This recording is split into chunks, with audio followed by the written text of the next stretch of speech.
La silhouette du rocher cascade, un concert de flamants roses, nous voilà au zoo de la Palmyre, le premier parc zoologique privé de France avec 750 000 entrées par an. Et voilà, le taxi est là. Nous allons profiter du calme hivernal pour visiter cette arche de Noé en plein pays royannais, 1600 mammifères, oiseaux et reptiles. Donc là, on va juste faire un petit coucou aux éléphants, qui font partie quand même des animaux les plus emblématiques du parc. On est un des seuls parcs en France à reproduire l'éléphant d'Asie, donc on a de la reproduction régulièrement. Donc voilà. Hop. Donc on va... Pardon. Ça va? Ouais. Bon. Le problème de jambes d'Angèle, ça va mieux? Ouais. Et on a le mâle là-bas, Shinto, donc le mâle reproducteur. Voilà. Séparés par des fils? Oui, ils sont séparés par des fils. Alors là encore, c'est toujours dans un souci de favoriser la reproduction de l'espèce. En fait, on a des fils électriques donc, qui empêchent le mâle de venir de ce côté-ci du plateau, parce que sinon il aurait tendance à être un petit peu pressant avec les femelles, à les ennuyer. Et puis c'est aussi pour des questions de sécurité vis-à-vis du public. Mais par contre, les femelles, elles, peuvent passer sous le fil. Donc en fait, si elles ont envie d'aller voir le mâle, elles y vont. Donc en fait, chez les éléphants, là, chez nous en tout cas, ce sont les femelles qui décident pour une fois.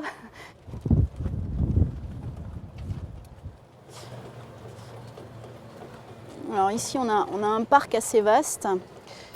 Il n'y a pas encore tous les animaux à l'intérieur, mais on a donc des zèbres de Chapman là devant nous, des gnous, des impalas, des blesboks et des autruches. Et tout ce petit monde vit ensemble tous les jours et dans l'ensemble ça se passe bien.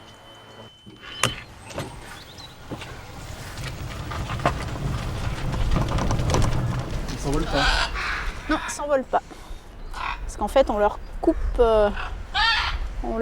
le bout des plumes d'un côté, ce qui fait qu'ils sont déséquilibrés s'ils s'envolent et voilà. C'est ce qui permet de les présenter en extérieur. Sinon effectivement on serait obligé de les présenter en volière.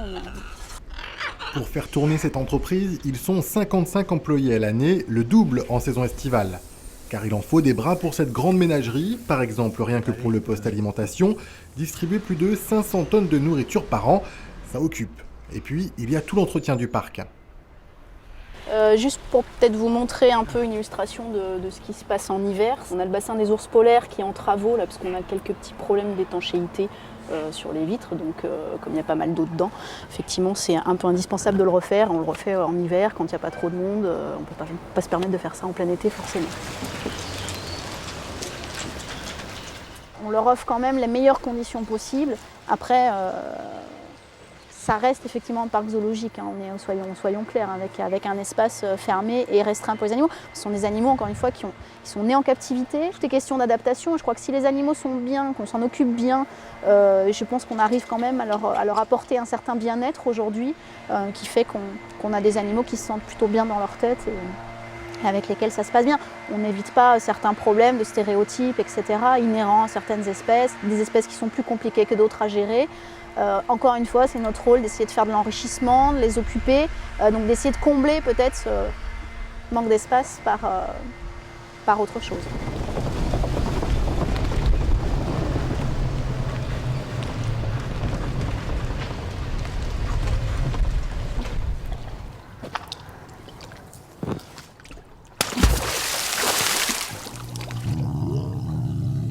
On lui amène un petit tanka, c'est un glaçon en fait qui contient des pommes et des poissons. Et en fait, c'est un enrichissement du milieu, tout simplement. Ça permet de l'occuper, ça lui fait passer un moment plutôt agréable, quoi. Le zoo de la Palmyre a été créé en 1966 par Claude Caillé, repris par son fils Patrick, qui a lancé un grand chantier. On va en profiter, il y a un espace dégagé. Voilà. Là-bas, en fait, vous apercevez un bâtiment en construction, des travaux. Donc c'est le nouveau bâtiment qu'on prépare pour les grands singes, donc les gorilles, les orang-outans et les chimpanzés. Et l'ouverture est prévue l'année prochaine en théorie. Voilà, donc les travaux ont commencé l'année dernière. C'est un chantier assez énorme. On va à peu près multiplier par 4 la surface qui est à l'heure actuelle réservée aux grands singes. Le parc va donc passer de 14 à 18 hectares, la surface maximum car au-delà, la forêt est protégée. Mais allez, on va laisser tout ce petit monde tranquille, bailler aux corneilles avant de revoir les touristes.